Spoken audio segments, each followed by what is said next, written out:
오늘부터 이제 창세기 말씀의 내용은 족장 시대에 접어듭니다. 하나님이 아브라함을 부르신 그 일로부터 이제 이스라엘의 구체적인 역사가 이제 준비되게 됨을 우리가 살펴보게 될 겁니다. 아브라함은 우리가 앞에서 읽었던 11장 끝부분에 보게 되면 그의 아버지 데라가 그의 자식들을 데리고 이 갈대아 우르라고 하는 지역에서 하란이라고 하는 곳으로 이르게 됐는데 그의 아버지 데라는 이 하란에서 거류하다가 거기서 죽게 되었다. 이렇게 소개가 됩니다. 그리고 아브라함은 그곳에 있을 때 하나님께로부터 부름을 받아서 이 가나안 땅을 향해서 떠나오게 되는 것이 소개가 되고 있습니다. 하나님께서 아브라함을 찾아오셔서 그에게 명령을 내리십니다. 너의 고향, 너의 친척, 너의 아버지의 집을 떠나서 내가 너에게 보여줄 땅으로 가라. 아브라함을 처음 부르신 하나님의 명령의 내용입니다. 고향과 친척과 아버지의 집, 이것이 그가 본래 살던 그 집으로부터 떠나라 이렇게 단순하게 들릴 수 있겠지만 우리가 뒤에 다른 성경을 보게 되면 이곳이 어떤 곳인가에 대한 정체를 밝혀줍니다.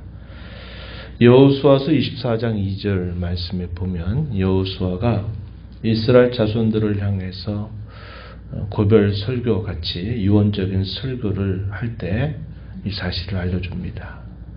아브라함이 살던 고향과 친척 아버지의 집은 우상을 숭배하였던 그런 본거지였다 하는 사실을 알려줘요. 하나님이 아닌 다른 신을 섬기고 하는 그들의 본거지로부터 내가 너에게 보여주는 땅으로 가라. 이렇게 하나님께서 명령을 내리신 것입니다. 하나님 이러한 명령을 내리실 때 하나님은 어디로 인도할지를 다 알고서 그에게 말씀하신 거죠. 그리고 그에게를 인도하시겠다는 겁니다. 내가 너에게 보여줄 땅 이렇게 말씀을 하시죠. 동행하시고 인도하시겠다 하는 사실을 말씀하고 있는 것입니다. 아브라함 편에서 볼 때는 어디로 가야 될지를 모르고 가는 길이죠. 갈 바를 알지 못하고 가는 길과 같다. 이렇게 우리가 이해되는 표현입니다. 히브리서 11장 8절 말씀에서 뭐라고 소개하냐면 이렇게 말합니다. 믿음으로 아브라함은 부름을 받았을 때 순종해서 나아가는데 갈 바를 알지 못하고 나아갔다. 이렇게 말합니다. 하나님은 알고 부르시고 인도하실 것을 보여주시지만 아브라함 편에서는 어디로 가야 될지를 모르고 가는 길이다 하는 것이죠. 이걸 히브리서 뭐라고 소개합니까? 믿음으로 가는 길이다 이렇게 말해주고 있어요. 믿음으로 가는 길은 내 눈앞에 무엇인가를 확실하게 보여주고 뭔가를 손에 잡히듯 하듯이 이렇게 그걸 확인하고 가는 길이 아니다 이 말이죠. 비록 내 눈앞에 보이지 않고 내게 아직 들리지 않아도 내 손에 뭔가 잡히지 않아도 하나님께서 인도하신다, 동행하신다, 또 갈 길을 이끌어 주시리라 하는 신뢰를 가지고 따라가는 길이 곧 믿음의 길이다 하는 겁니다. 믿음 생활하면서 어려운 게 바로 이런 것 아니겠습니까? 우리는 알지 못해요. 무슨 일이 내 앞에 있을런지 어떤 일을 만날 때 알지 못합니다. 그러나 하나님은 모르시지 않아요. 알고 계셔요.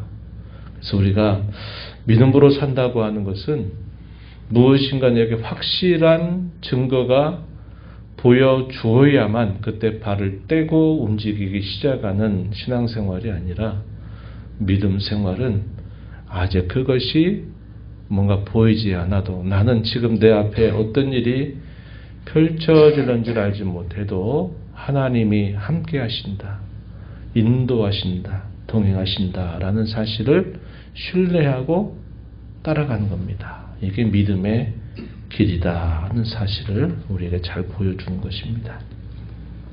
이렇게도 말할 수 있죠. 신앙생활은 여태까지 내가 경험하고 내가 살아왔고 내가 너무나 익숙하게 여기는 그 자리, 그 환경으로부터 이제 다른 곳을 향해서 떠나가는 그런 걸음이기도 하다 하는 겁니다.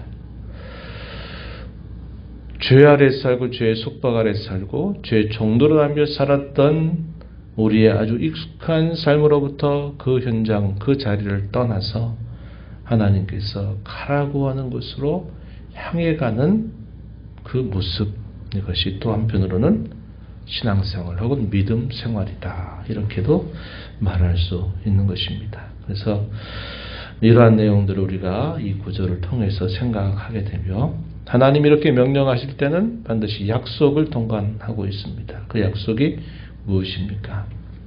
이어지는 말씀 2절 3절에 보니까 내가 너로 큰 민족을 이루게 해주겠다. 너에게 복을 주어서 너의 이름을 창대하게 해주겠다. 너는 복이 될 것이다. 너를 축복하는 자에게는 내가 복을 줄 것이고 너를 저주하는 자에게는 내가 저주를 내릴 것이다. 땅의 모든 족속이 너를 통해서 복을 얻을 것이다. 이렇게 말씀합니다. 이 내용이 무엇인가? 뭔가 굉장히 좋은 것들은 분명한데 이게 과연 무엇인가에 대해서는 아직 뭐가 뭔지 하나도 모르는 것입니다. 근데 이 내용은 정말 좋은 것이죠. 그것은 아브라함 자신이 스스로 살면서 그 땅에서 큰 복을 누리고 살다가 죽는다. 그런 차원이 아니라 대단히 항구적인 약속이죠. 너로 말미암아 땅의 모든 족속이 복을 얻을 것이다. 이렇게 말하는 겁니다. 이 복이 무슨 복일까요? 이 아브라함의 후손을 통해서 보내주실 세상의 유일한 구원자 예수 그리스도를 통해서 천하 만민이 복을 받게 되는 것을 하나님이 이 아브라함에게 일찍이 알려주신 것이다 하는 것이죠. 단순히 현세적인 복, 그런 정도의 차원의 복이 아니라 신령하고 영적인 복, 그것을 하나님이 아브라함에게 약속하시면서 그에게 명령을 내리신 것이다 한 겁니다. 이 복이 무엇인가를 제대로 알아가는 데에는 그의 평생의 시간이 요구되죠. 처음에는 이런 큰 것을 뭔가 받았는 모양이다 이렇게 하고 가는데 그의 삶은 자기가 생각하는 복과는 어떻게 보면 거리가 상당히 먼 것 같은 그런 많은 시행착오를 겪게 되는 겁니다. 모든 게 다 행복하고 모든 게 다 형통하고 모든 게 다 잘 되면 그래도 그게 복이지 라고 생각을 했을 텐데 아브라함의 생은 그렇게만은 말할 수 없는 생을 살아가요. 그래서 자기가 생각하는 복과 하나님이 약속하신 이 복이 이게 차원이 다른 거구나. 이게 그 내용이 다른 것이구나 하는 것을 평생토록 이제 깨달아가는 과정이 아브라함의 남은 삶이었다. 이렇게 부를 수 있는 겁니다. 현실적으로는 많은 시련과 고난과 어려움을 겪을 수밖에 없는 과정을 통과해야 되는 거예요. 그러나 이제 그런 과정 속에서 뭐가 진짜 복인가, 뭐가 진짜 하나님이 약속하신 것인가 하는 것을 그는 하나하나 깨달아 가게 되는 것입니다. 이게 아브라함의 삶의 여정이 되는 것이죠. 아브라함은 그게 뭔지 기대는 되지만 잘 모르지만 여호와 하나님 그렇게 말씀하셨기에 그 말씀을 따라서 이제 발걸음을 옮겨갑니다. 혈혈단신으로 혼자만 떠나가면 되는 걸음이 아니라 그에게 붙여있는 모든 식솔들 다 데리고 그가 책임을 지고 그 걸음을 이끌어 가야만 했어요. 그의 나이는 75세입니다. 많은 시간들을 지나면서 살아내서 마침내 하나님이 보여주시는 땅, 나중에 와서 보니까 그 땅이 어느 땅입니까? 가나안 땅이었습니다. 우리가 앞에 창세기에서 읽으면서 이 가나안 족속들이 이미 그곳에서 자리를 잡고 있었어요. 누구의 자손입니까? 맞아요. 함의 자손들.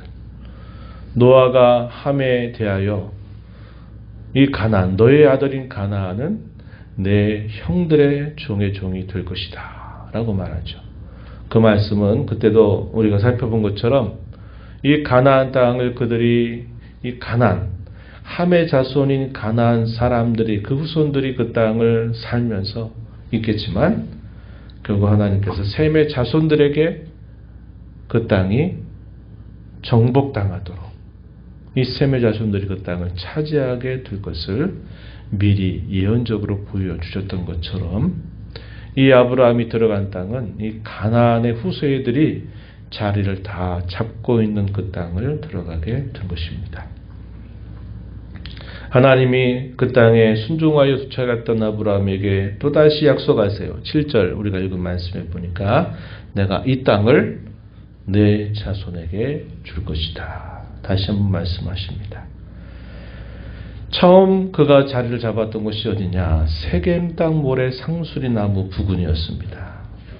아브라함은 그 하나님의 말씀을 듣고서 그곳에 제단을 쌓고 그곳에서 하나님을 경배하는 모습을 보여주고 있어요.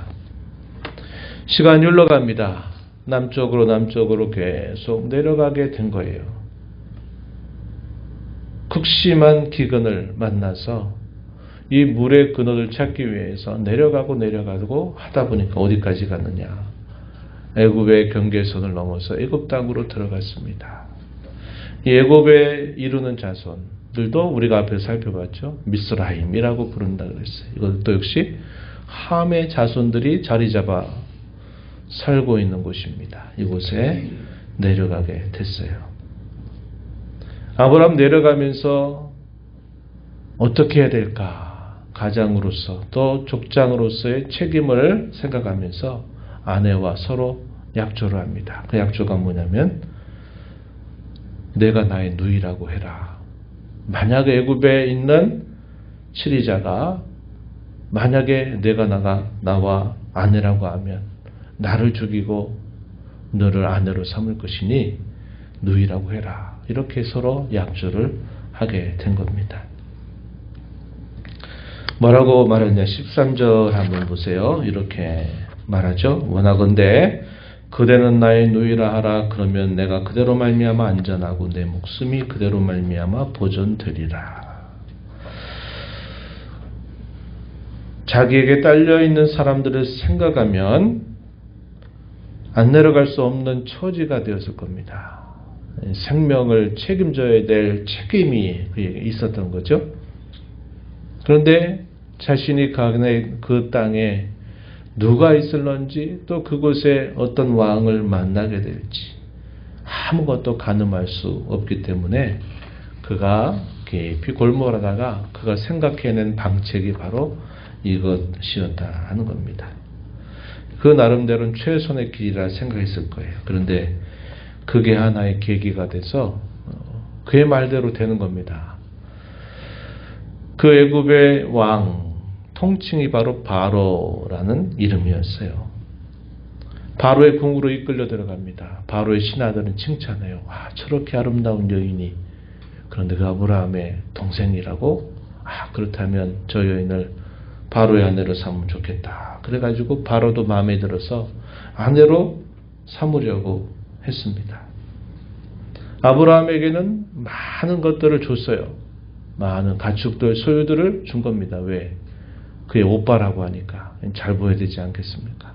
그래가지고 아브라함이 그 아내 이 사례로 인하여서 많은 것들을 얻게 됐어요. 문제가 터졌습니다. 하나님께서 이 바로의 집과 바로와 그 집에 큰 재앙을 내리세요. 어떠한 재앙이 있는지도 몰라요. 그런데 누가 봐도 이건 재앙이라고 말하는 큰 사건이 막 일어나게 된 것입니다. 나중에 알고 보니까 이게 다 이 아브라함이 거짓말한 일 때문에 내가 이러한 일을 신으로부터 당하는구나 하는 것을 알게 돼서 이 아브라함을 불러가지고 책망합니다. 18절 19절에 보니까 3번씩이나 얼마나 헛되게 당했는지 아브라함에게 심하게 책망해. 네가 어찌하여 네가 어찌하여 네가 어찌하여 이렇게 했느냐, 이렇게 말하면서 내 아내를 데려가라, 이제 데려가라, 이렇게 말하게 되는 겁니다.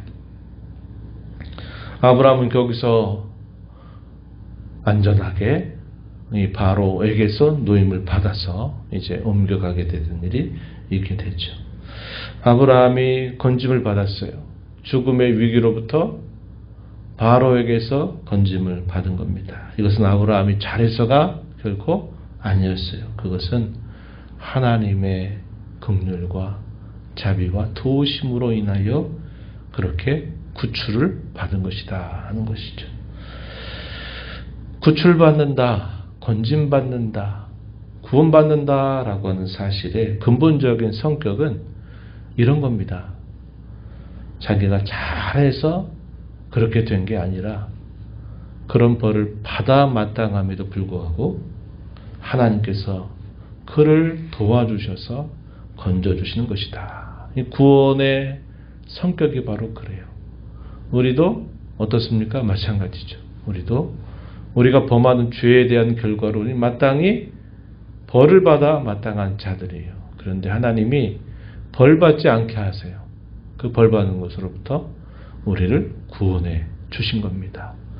구원이 우리 자신이 노력하고 우리 자신이 잘해서 받는 게 결코 아니에요. 받을 수 없는 자들에게 하나님께서 그분의 은혜와 도우심으로 건져주시는 것이 바로 구원입니다. 우리가 그런 구원을 이미도 그리스도 안에서 받았고 우리 인생을 살아가면서 크고 작은 일과 사건과 어려움들 속에서도 역시 그러한 구원을 계속 받으면서 살아가는 것이 우리의 삶이다 하는 것을 깨닫게 되는 겁니다. 우리가 오늘 이 말씀을 통해서 이 하나님의 아브라함을 부르신 그 부름에 저와 여러분이 포함되어 있다는 것을 우리는 확인하셔야 합니다. 그리고 하나님께 감사로 응답하고 하나님께 찬양으로 응답하는 저와 여러분이 되어야 합니다. 우리의 신앙생활은 떠나는 훈련이에요. 그리고 향하는 훈련입니다. 익숙하고 죄되고 늘 우리의 삶이 안전하다고 말하는 것들로부터 안주하고 싶은 것으로부터 떠나는 훈련, 그리고 떠나서 가만히 있는 것이 아니라 하나님께서 보여주신 곳을 향해서 향해 가는 훈련입니다. 이게 바로 우리 신앙생활이에요. 그걸 잘 기억하면서 우리가 어떻게 그럼 응답해야 되는가? 온전한 순종으로 응답하면 하나님은 우리에게 죄되고 익숙한 삶으로부터 떠나게 하는 일을 감당하게 하시고 영원한 약속의 본향을 가도록 우리를 인도해 주신다 하는 것을 우리가 확인하게 되는 것입니다. 아브라함은 자기 스스로 안전을 위해 최선의 방책을 냈어요. 우리가 읽었던 말씀처럼 자기가 안전을 취하고 보존을 취해가는 최선의 방책을 내지만 그건 결국 큰 위기를 초래하고 말았습니다. 하나님이 해주셔야만 안전하고 하나님이 해주셔야만 보존되는 거예요. 그래서 우리는 내 힘과 지혜를 의지하는 것보다 하나님의 뜻에 의지하고 그분께 맡기고 살아가는 것이야말로 가장 안전하고 가장 확실한 길이다 하는 것을 우리 마음에 간직하면서 주님의 인도 따라서 영원한 하나님의 나라가 이루어지게 될 그때를 소망하면서 주와 동행하는 복된 삶 살아가시기를 축원합니다. 하나님 아버지 감사합니다. 이 새벽 시간에도 저희들을 깨워주셔서 아버지 앞에 나와 찬양드리며 주시는 말씀을 통하여 저희에게 여러 가지로 교훈받게 해주신 것 감사드립니다. 익숙하고 늘 안전하다고 여겼던 그리고 모든 것이 편하게 생각했던 삶의 자리로 떠나서 내가 너에게 보여주는 땅으로 가라고 말씀하시며 아브라함을 부르셨습니다. 갈 바를 알지 못하고 불안하고 어떻게 될지 모르는 미래지만 하나님이 말씀하셨기에 그 말씀에 순종으로 응답하는 아브라함에게 하나님 끊임없이 그의 길을 지도하시고 위기로부터 건져주시는 역사를 계속 보여주시면서 하나님이 그에게 주고자 하시는 것이 무엇인가를 깨닫게 하시는 그의 삶이 되게 해주셨습니다. 아브라함에게 약속했던 그 복이 오늘 저희에게도 임하여서 저희도 하나님의 나라의 자녀가 되고 백성이 되게 하시는 은혜를 감사하면서 늘 익숙하고 죄된 본성으로부터 떠나는 삶, 영원한 하나님의 나라를 향하여 늘 전진해가는 신앙의 걸음이 되도록 늘 저를 인도하시고 믿음의 순종을 통하여 그 걸음을 잘 감당하며 살아가는 저희 모두가 되게 주옵소서. 은혜의 보호자 앞에 나와 아버지 은혜를 구하는 모든 심령들의 간구를 귀를 주고 응답하시길 바라며 예수님 이름으로 기도하옵나이다. 아멘.